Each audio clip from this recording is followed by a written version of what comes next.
Toledo, NTD 212, com check. DPS, go. Inco, go. PUS, go. Surgeon, go. Booster, go. Copy that. We have a go from you guys. This is Talking Sound. Well, hello, everybody, and welcome to the Talking Sound podcast, the only podcast on the internet where -10 is a number to be desired, coming at you live from the Austin Hot Mod Studio, right here in Austin, Texas. The reason we are here today is because this studio is actually fully set up for Skype. So, whereas one studio is set up for typical in-studio guests, we have this studio for Skype and some studio technical episodes, things like that. So today, with our first Skype episode, we are very, very happy to welcome the Art Institute of Houston. They actually contacted us after having Jeremy Dudman on our episode, and he contacted them, said it'd be great to get this guy on. He's out in the industry, actively working, owns a couple businesses in the industry, so I think it'd be great for the students to hear from him. So today we are actually going to be airing the Skype interview that we did with the Art Institute of Houston, as well as the questions that we took from the students themselves. So here you are, unabridged, unabashed, the interview with the AES from the Art Institute of Houston. Make sure we have time for our guests. Chris Jordan, live from Austin, Texas, ATX. They call it on Twitter. Thank you, thank you. Everybody hear me all right in there? Yes. Fantastic. So, Chris, I met Chris a couple of years ago on an AV gig downtown. I do studio work and then also do AV work for conventions, conferences. Met Chris, actually ran back into him a few months ago, and then we started talking. I was a guest on his podcast. Mario just said he saw that, so you guys can watch that. Talking Sound. We'll talk all about that. You can see the logo behind him. And so yeah, I just asked Chris to come in, talk about being an audio engineer, kind of what got him started, what got him interested. He also has his own company, Austin Hot Mods, that we'll talk to you about. For those interested in electronics and wondering why the hell you take electronics, ask Chris, or he'll tell you about it. So, excuse my French. That's what you really asked. Anyways, and he's a freelance audio video engineer. So anybody interested in the video side, audio side, and Austin in general. He's from Houston. So. But yeah, Chris, you want to just tell us how you got started, your upbringing, and Sure thing. I actually started out in, I guess, elementary school with both audio and electronics. I started tinkering with electronics when I was probably about 8, 9 years old. And beyond that, it was really choir that got me into audio to begin with. I recently actually just did an episode on my podcast all about that and about what brought me to be an audio engineer. And it was really both the love of sound and audio and music, but the science behind it. Once I started around junior high and high school, really critically listening to music, listening to it more and more consistently and more varieties, I really wanted to know how it was made. I wanted to know and just immerse myself in everything, the process, all of it. And by the time I hit high school, I was doing technical theater, building sets, and doing lighting, all that kind of stuff. And I guess at one point the audio engineer was not able to make it, and I was asked to step in and help out with a symphony performance for the high school orchestra.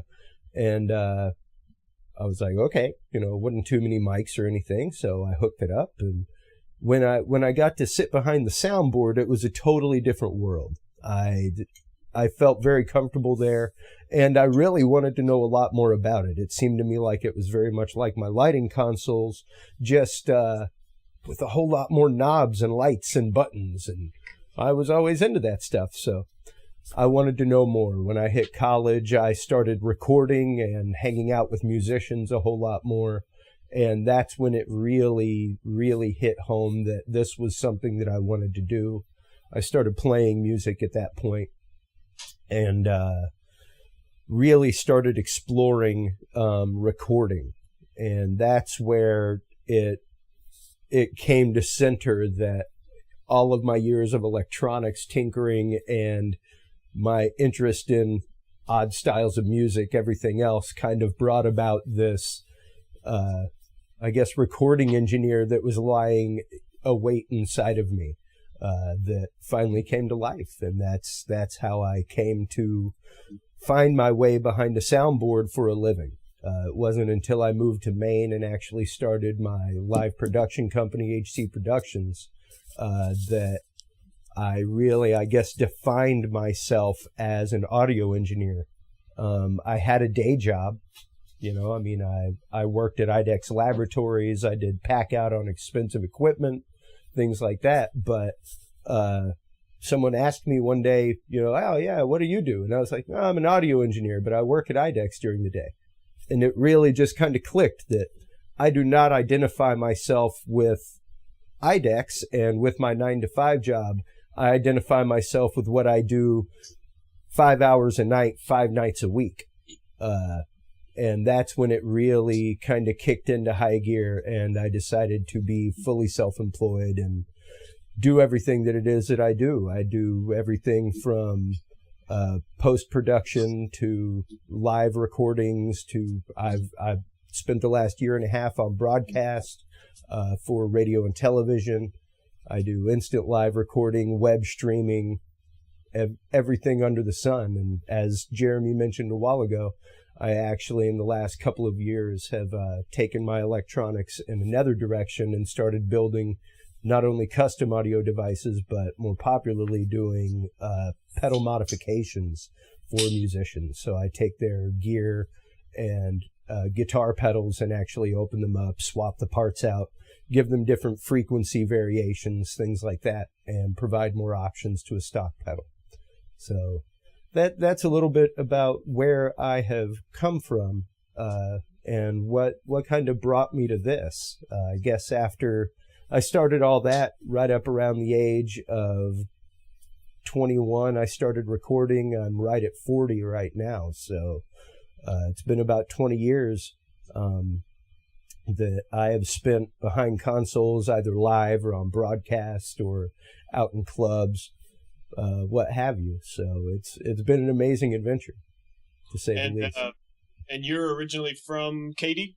I'm originally from, the west side of Houston, right there in Spring Branch, Jerry Ashford Memorial area. And then you said audio has taken you to where, Maine and now Austin and anywhere in between? Yeah, all over the place, actually. I mean, I've gone into Canada with stuff. I've gone all over the Northeast, pretty much for the 4 or 5 years that I lived there. Whenever I started HC Productions up there, down here, I've installed sound systems in churches and stuff in Louisiana, Houston. Everything from installs to operation to recording. And talk about the electronic side. I always ask everybody, are you a musician? Do you find that you rely more on the music side, electronic side, both equally? What do you suggest for everybody here? I guess that would depend on the application, Jeremy. I really see it as kind of an equality, I guess, between the two. I really, in the studio personally, rely heavily on my toys. I have a lot of toys, but I do a lot of electronic music personally. So a lot of my stuff is external hard gear. I don't use a lot of digital plugins or anything like that. As you can see with my beautiful 4-track back there, a lot of what I do is straight analog. I record it analog, take it to digital, mix it from there.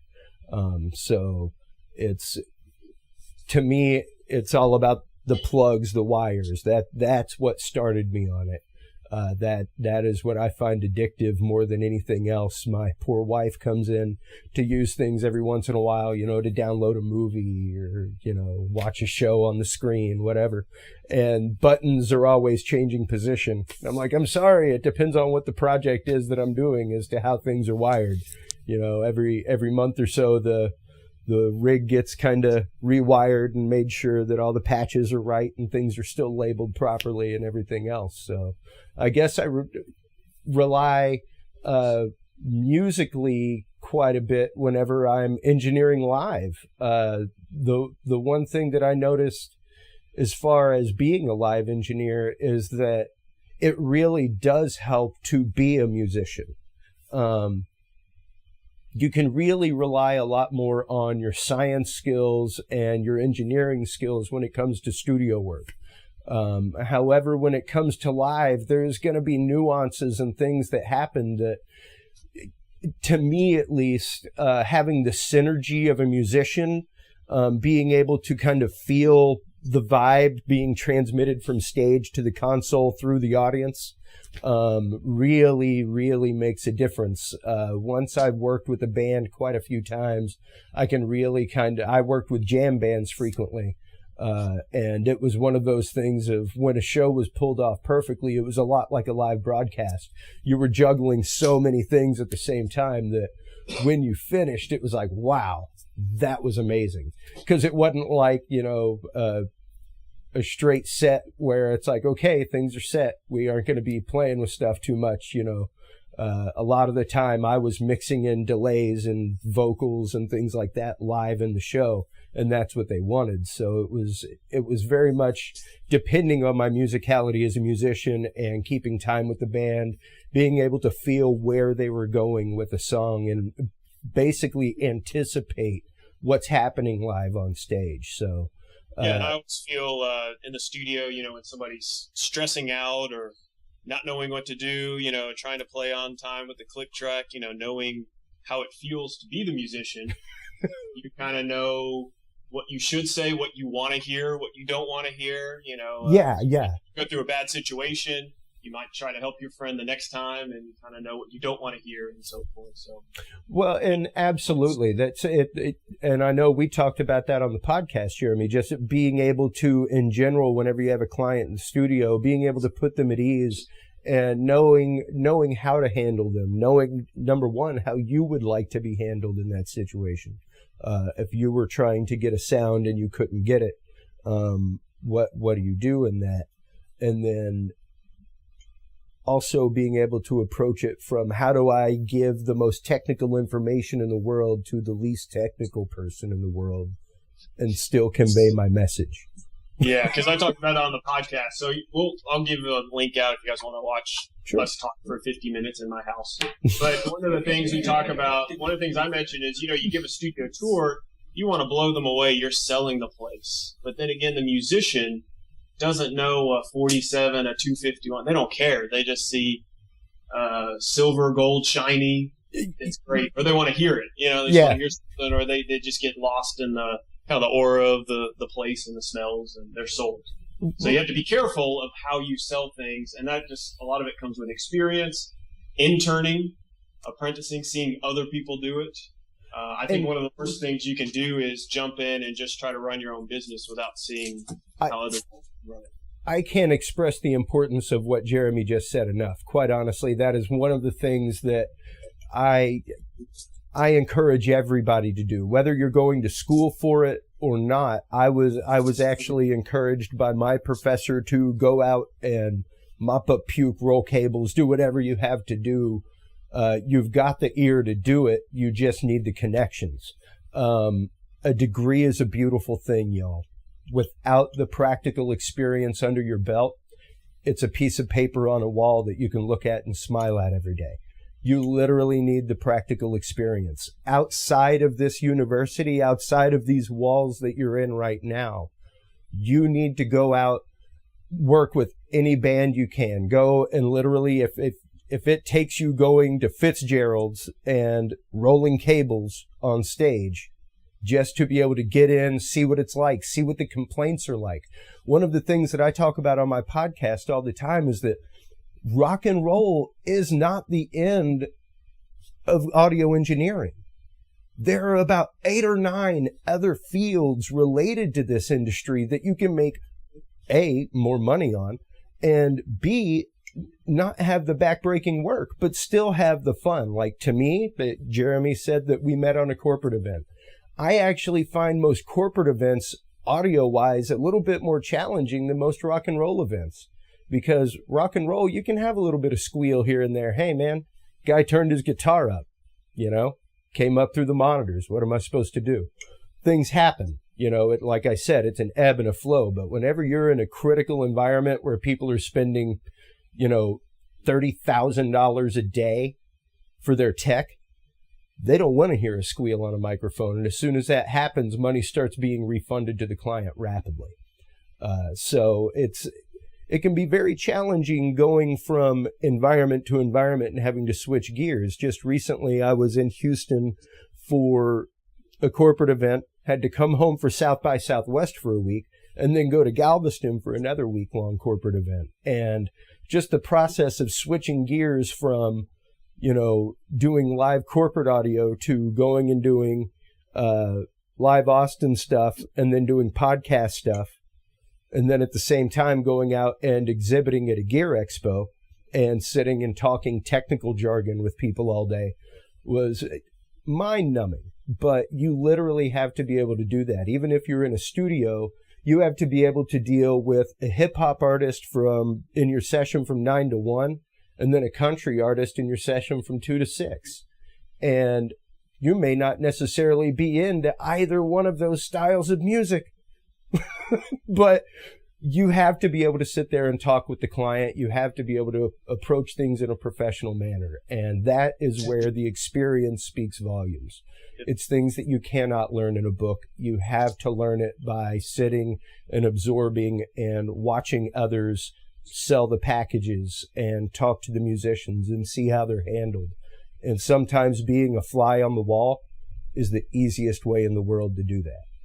Yeah, if they have the money, you should not deny anybody. We have bands come into Lucky Run and they'll say, "Thanks so much for recording us." And I just don't understand when they say that. Then I realize they'll tell me more information, and then they say, "Oh yeah, we went to so and so studio and they told us we sucked and wouldn't want to record us." And I go, "And did you pay them?" He said, "Yeah." It's like, so what was the problem? I don't really understand. You might not want to work with them, like you said. It might not be your cup of tea, but you make them sound as good as you can. Well, and we all get to the point in our careers where we can kind of apple pick the gigs that we want. But I'm very good friends with Adam Mayen from Gateway Mastering in Maine, and quite a few people in the industry like that. And man, it took them a good 30 years to get there. It's just like coming to Austin and thinking that because you play guitar and sing 3 or 4 songs really well, that you're going to be like the next huge artist.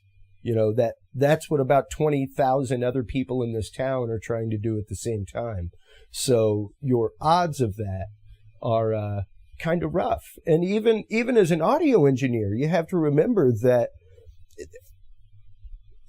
that's where multiple discipline comes in handy, because for every one of us that come out with a degree, which I personally don't have. I have no degree. I have years and years of experience of being in the trenches and learning things from the ground up, building sound systems every night and being there on installs and literally going from manual labor up to the point of operation in the field. And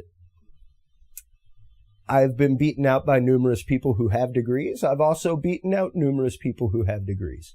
So it really ultimately boils down to your realm of experience and your personal go get 'em attitude. I know numerous people that came out of Full Sail and don't have a job in the audio industry, but they were not the students that went to Full Sail and in their 30 hours a week of spare time, went and interned at a studio and went and interned at clubs and did stuff like that. The people that went out and did work outside of the classroom were the people that excelled in their industry later. Yeah, building on that, maybe separating yourself from the field. We talked a little bit about customer service. Mm-hmm. So maybe you want to say anything that you've seen that helps, or, it can't hurt, but, being personable with everybody you talk with. We have, and I should just intro this, but preface this by saying we have this whole, you've seen the signs downstairs, speaking by design, trying to get you guys to speak, not be scared about doing interviews, speaking in front of people. This is, it doesn't matter what degree you're in, it's being able to sell yourself when you're outside of school. And that's the whole idea of that speaking by design plan that you guys will hear about more and more in class. So maybe just, Well, and that can't be overstated enough, quite honestly. The fact of conversation, the art of conversation is number one. That's how you put people at ease. I actually have a lot of people who are a little bit timid about coming on my podcast, and quite a few of them are friends of mine that I've known for 10, 15 years, and they're musicians that play in front of like 1,000 people whenever they play. And I'm like, really? How are you possibly going to go on the radio if you can't come onto my 30-minute podcast and just talk for, like, we've been on the phone for 15 minutes. We'd be halfway done. But we, as audio engineers, we have a very bad rap as being the sourpuss behind the console. The dude that's like, hey, man, get up off it. What are you doing on my stage? And we are a little territorial. I've covered that in the show, where it's because they're our children. Our sound systems and our consoles are like our babies. And the same way that you wouldn't go up and just randomly pet a mama bear's baby, you don't come up to a sound system guy and start playing with his toys. Come up, talk to us about them. We'll talk to you about our toys all day. But you really do have to learn the gentle art of customer relations and being able to kind of, number one, know what your clients are looking for. Educate yourself in as many genres of music, styles, mixing styles as possible, both analog and digital. And the more you know, the more you can intellectually share with your client what the best opportunities are for them, and really what the best solutions are. I recently had a situation where I was bidding out on a corporate gig, and they were talking about sound in a church. And God bless them, I understand churches are typically, a lot of churches don't really have the budget for banging audio systems. But it was a pretty big space, and they were wanting to push everything with a couple of 12-inch speakers. And I'm like, unfortunately, they're just, for praise and worship, you're just not going to have the push to be able to get full instrumentation through these speakers the way that you want them. And being able to explain that technically while still using the kid gloves of, hey guys, you really need to spend money on the front end. Because if you spend money on the front end, you're not going to spend more money on the back end, piecemealing the rest of it together. And you really do have to, like I said, learn the arts of negotiation. Not just that, but quite honestly, learning what your value is. Not just learning what your value is, but learning how to express your value without being offensive to people. Without hubris, so to speak, and being somewhat humble about it. The fact that you are a trained audio engineer. This is not what you do for a hobby. It's what you do for a living. And the same way that somebody would pay a plumber and not negotiate with them, are you going to go and negotiate with your mechanic every time that you bring an automobile into the shop? No. He says the oil change $35. Got to pay $35. But we work in a little bit different environment, so you do have to be flexible. You do have to be able to move and flex with people and be able to price things where, is it a one-off thing, or is it going to be a continuing project? Is it going to be something where the guy's coming to do 4 or 5 different projects over a scope of time? And being able to express that to someone is hugely important. Yeah. And, taking calls, calling people back, emails. Yes. Dr. Jacobson, he makes you, and now I make you when you email me or send me a text. Don't just say, I don't get the homework. Say, hi, Mr. Dudman. Yes. You do small talk, but, nice little intro, and same thing about phone calls, and, just being professional. I mean, that's the thing. Like you said, it's not a hobby. It's your profession, so you guys... Exactly. And you really do have to, it changed for me, like I said earlier, the day that I told that person in Maine that I was an audio engineer. At that point, my whole aspect changed. Until then, it's frequent for people to have a couple drinks while they're operating at a show in a club environment. The day that my name went on business cards, which was about a week after that, I no longer drank at shows. It became a point of professionalism that I recently just celebrated. I believe I posted on Facebook 3 years of being a minimum of 30 minutes early to every gig. So that's 3 years solid that I have not been a minimum of 30 minutes early. My motto is, if you're on time, you're 15 minutes late. In our industry, we have too many things that can go wrong. So really learning to build your reputation from the beginning, learning to give that utter professionalism, always communicating in full sentences. On occasion, it'll get to the point where you've worked with a client long enough that you do build a personal relationship and some shortcuts can be had. But whenever you're talking money, anything like that, you always want a paper trail. You always want things referenced in emails. You always want to save emails so that you can reference back to emails, all that kind of stuff. And, it really is about you. Half of this industry is you being able to sell yourself and your skills. Yeah, because you guys are all learning the same skills, right? So why should I hire one of you over the other? So, everybody brings something different to the table. Just find your niche. I say find your niche and go with it. Yep. Maybe a couple of things. I know, Mark, you had a question before? Yeah. If we have any questions, feel free. I have maybe a couple more things to ask you, but I want to see if there's any questions about, anything Austin. Yeah, question? Sure. Maybe just speak up so you can hear, or if not, I'll repeat the question. You said that if you're a freelance engineer, how much work did you put in before you were able to just get calls? So. Good question. Well, that is a very apt question, and it's interesting. It takes a certain kind of crazy to be freelance or self-employed. It's the whole concept of the American dream. I wake up and I'm my own boss, but I don't have a day off. Christmas this last year I was working, and Christmas Eve I was on the phone booking stuff for New Year's.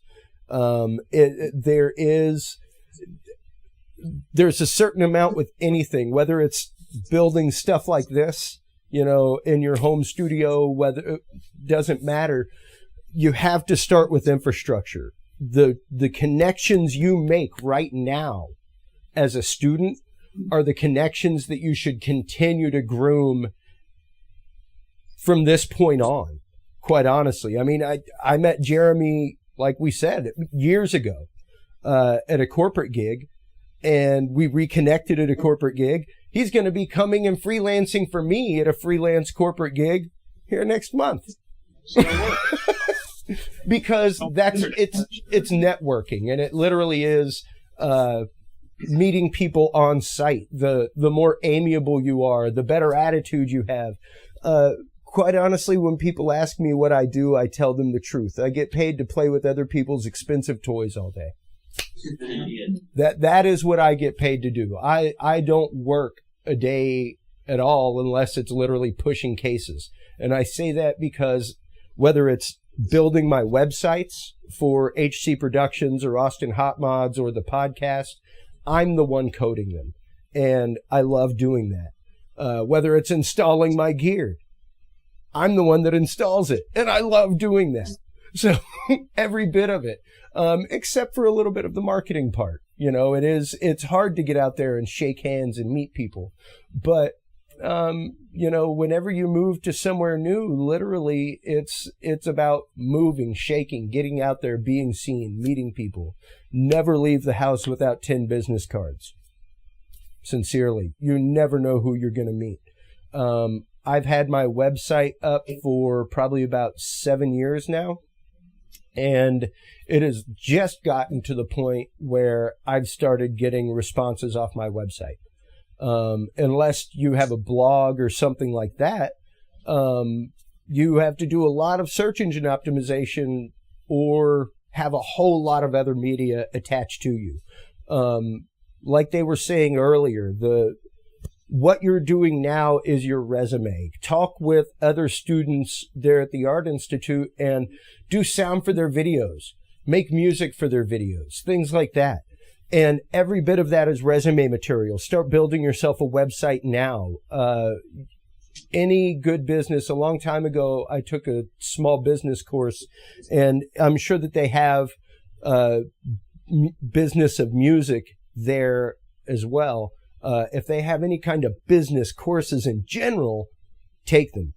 Take them. I paid for, I think it was a weekend long small business class through the University of Houston. That was a crash course on LLCs and, doing business as. And I really learned a lot about what it takes to be a small business, and the fact that within 6 months, 75% of small businesses fail. So you really, starting off with, you really do have to have some kind of steady income, just like if you were a musician. A musician may have 2 paid gigs a week where he's getting paid $75 a night, $100. Is that enough for him to pay rent, bills, have a car payment, and eat off of? No. He's probably cooking somewhere, delivering pizza, doing something that, hey, it's just a job until this breaks through. The only difference is you have much more of an opportunity to break through because as opposed to just selling talent, you're selling talent and skills. I equate us a lot to the people who do finishing work in a house. There are a lot of people out there who do the framework and put up beams and sheetrock. They get paid a decent wage. The people who come in and put in the crown molding and make the place look pretty get paid twice as much.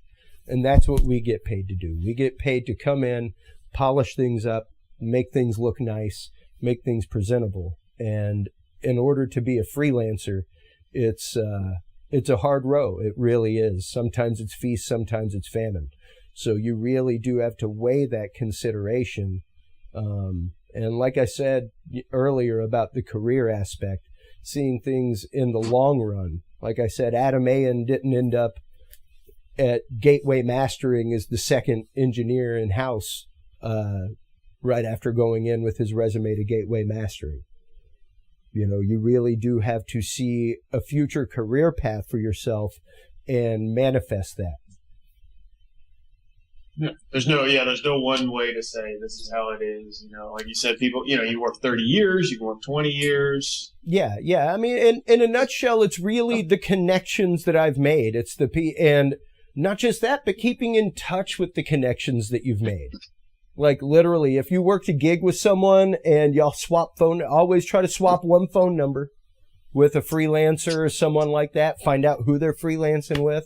Go online, check it out. I know AVTS is a local company that hires out freelancers, things like that.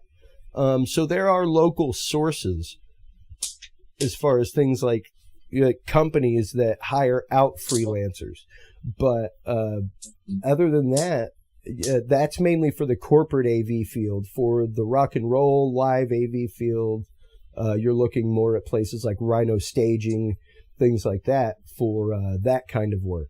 Or even going to the event venue like Toyota Center and finding out who the local provider is.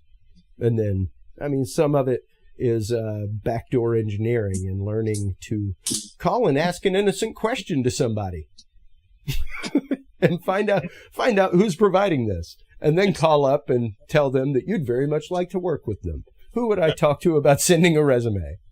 And sometimes you can't be afraid. We'd love for you to stay in Houston. When you guys talk to career services, they will open it up to maybe, there are art institutes everywhere. And so they do have contacts, I believe, at least get you out there. So, it might be moving to those. Well, and, can't be afraid of that. Quite honestly, y'all were talking about ADS a while ago, and things like that, societies like that are nationwide, are a great thing. They're great. They kind of harken back to the day of the guild. There's always local unions. If you go that route, they aren't as prevalent here in Texas, but if you go East Coast or West Coast, especially California or New York, they're highly prevalent and relevant, and it can be hard to get a job without a card unless you're working in a studio. We're almost out of time. Okay. Coming up, but any other questions? Or maybe a couple closing things, but any questions? Good question. Anything at all? Don't be scared. Don't be nervous. I was going to mention, do you want to real quickly maybe show us what gear that you have back there? You're saying your toys. Sure. I got all kinds of toys. We have the TAAC 4-track analog machine. Below that, we have a rack of tube preamps, graphic EQ, tube leveler, and compressor, as well as the Aphex Big Bottom finalizer. This here is a little studio digital hard drive unit with CD duplicator. That's all the processing and recording side. And then over here is all my home synthesis and effects. So there's about 2 or 3 different rack mount synthesizers, as well about 3 or 4 outboard effects units, a rack mount recorder. I actually like recording emergency backup on digital just in case, as well as a full-on patch bay and a whole bunch of other just general PreSonus tube things, all kinds of stuff. But yeah, like I said, a lot of what I do actually goes out to tape first. I love recording on tape. I'm an old school engineer when it comes to that. Any questions about gear wise, or when Chris came over to my house, he had this nice little briefcase. He popped it open, had a little Zoom HD video recorder. He had the whole thing right in the case, and we recorded it right there. It was just like a door-to-door salesman. But if you had it already, you just popped it open. It was all but it was me. From experience, we talk about gig bags and so forth. So that's, stuff as you go through your classes, working, seeing other people ask questions, things that you should have on you, Leatherman and gloves and aspirin and things like that, and racks of gear, seeing what works for you.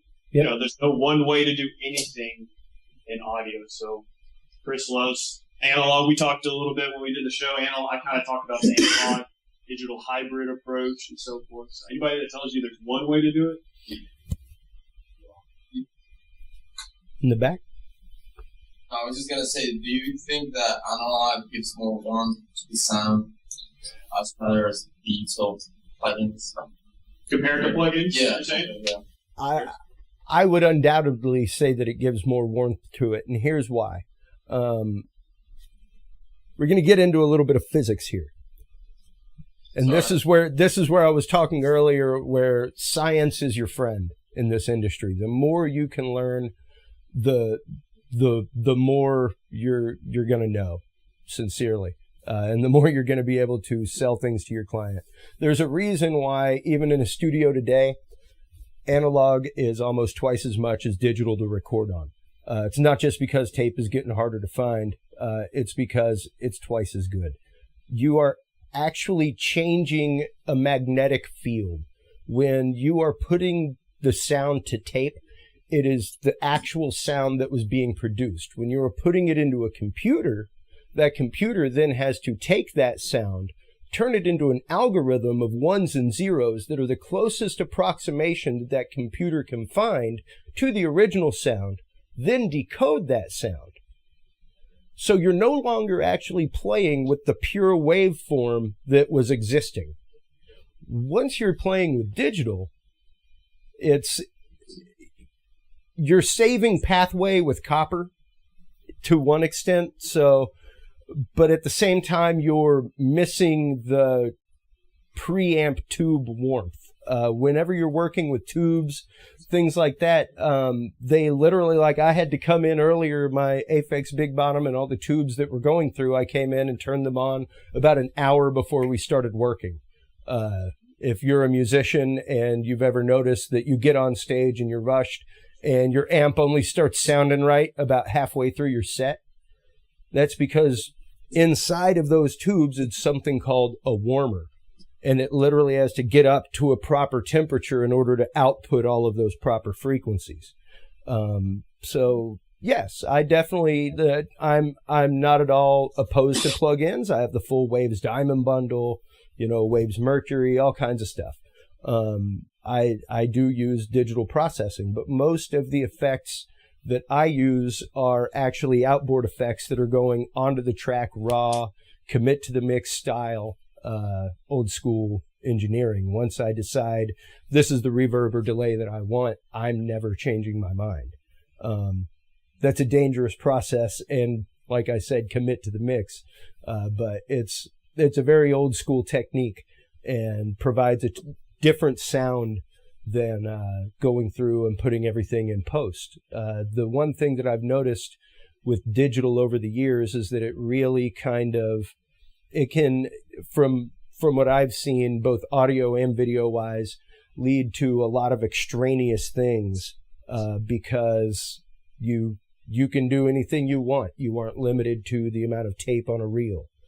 You aren't limited to the amount of tape inside of a camera.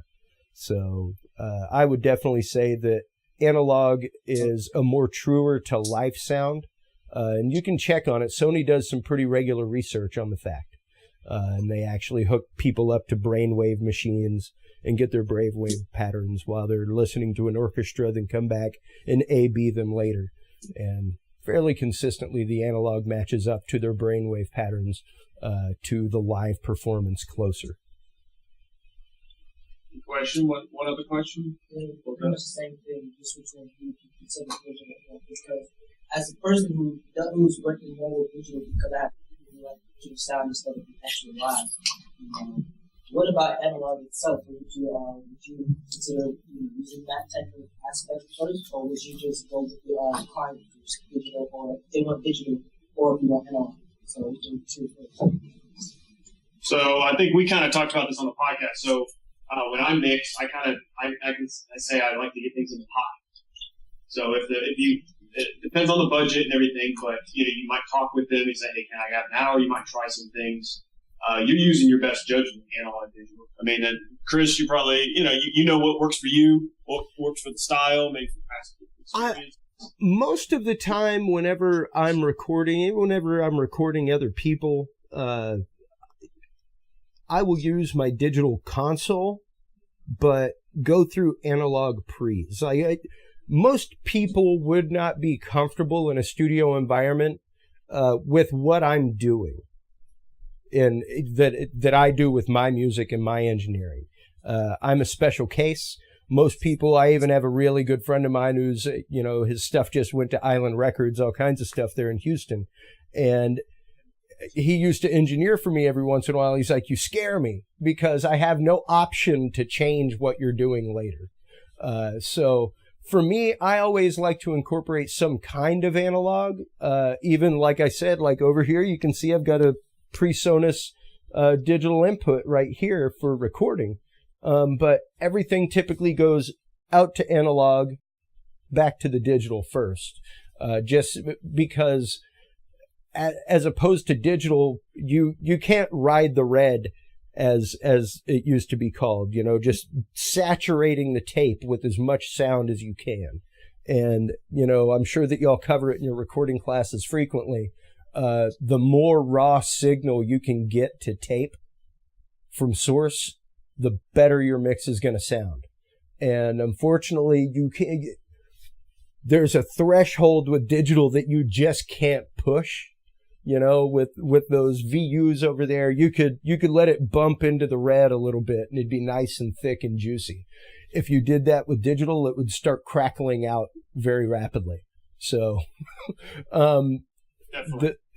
the processes of the two are a little bit different. The combination of the two is amazing. So I always recommend, even in your home studio, whatever, go out and invest in a decent little tube pre, something like that to send your guitar through, send your vocals through, everything else as you're tracking. The more that you can put a tube in before it'll warm up amazingly. A lot of it's budget. You kind of go and a lot of it's budget. Yeah. You can't do the same thing for everyone. Well, and like he's talking about budget. Prime example is right here. This first tube that you see right here is a Behringer dual tube pre. I still use it. Yes, I have PreSonus. Yes, I have a DBX channel strip below that in my actual podcast studio. I have some Aphex tubes that I use. Very high-end broadcast quality stuff, just like the Aphex Big Bottom down here. This is more my mastering rig, which is why that lives here. But I'm not beyond using something functional. Just because it has a lower name brand or whatever, a good engineer can make the gear work. You can make the gear do something. On occasion, there's some gear that's just really shoddy, but most of it can do something. Do you know why analog creates a warmer sound? This is our upcoming instructor. Who in here actually knows why analog makes a warmer sound? Raise your hand. When you think about a sound that's coming in, you got to not take into account the sound that you're hearing. There's 1,000 harmonics over that. And what an analog system does is amplify the even harmonics. Now, that's a good thing because your first harmonic is always going to be double the frequency, and then it's going to be 3 times the frequency, 4 times the frequency. And those are the ones that get amplified, thus creating a more richer timbre of your sound that is getting amplified. Now, when you actually distort in digital, what it's going to do is only amplify the odd harmonics, which is why you get that weird crackle sound, and sometimes your digital signal sounds a little hollow, for lack of a better word. So going through tape, like what you said, writing the red, when I was recording the tape, it was in the red all the way across. But not only do I want as much sound to tape as possible, like you said, but I also want distort to boost up those frequencies that we like and get rid of the frequencies that we don't. So it's math, really, when you're thinking about it. The more you can overdrive an analog system, the warmer and richer your harmonic spectrum of your sound is going to be. Absolutely. I that is very well said. Any closing? I'll have Chris close out, and we'll send out information for his website, everything. Since we're quick, we'll run out real quick. But yeah, you just want to close out. How can we get in touch with you? Talking Sound, Austin Hotmod. So sure, absolutely. Located all over the web. The podcast is on www.talkingsoundshow.com. We actually have guest interaction widget there where you can pop in and Google will actually call your voicemail and you can leave any kind of technical question, any kind of episode content that you'd like to leave, anything like that. We also have Austin Hot Mods. That's the pedal site where we do all of the pedal modifications, gear mods, things like that, as well as hcproductions.org, which is the general labor site, things like that. So, yeah. We'll send out a message for all of them. So. And Chris and I are working next week, so I'll see you next week. Absolutely, my friend. Chris, thanks for having me. Thank you, guys. Thank you so much for having me. Wow. What an incredible, incredible opportunity that was. I cannot thank the Art Institute of Houston enough for having me on Skype to talk with their students, to basically be able to sit back and give a little wisdom, give a little knowledge as far as what the industry is all about and options that perhaps their students had not considered. Most people, like we've said previously, whenever we get into audio, most people think rock and roll, and there's a whole panoply of world out there. And speaking of the world out there, please, while you're online, stop by, visit the website, www.talkingsoundshow.com. talkingsoundshow.com.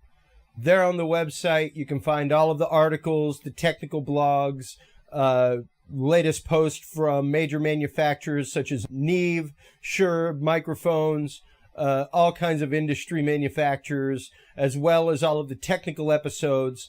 We are so close to having our funding ready. Feel free to visit the Patreon page, www.patreon.com/talking sound.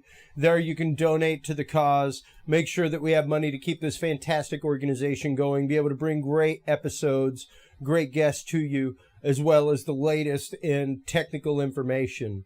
On that note, everybody, once again, thank you so much to the Art Institute of Houston and the AES school there. I have been Christopher Jordan, your host, and until next time, everyone, keep reaching for 11. We'll see you soon. Take care.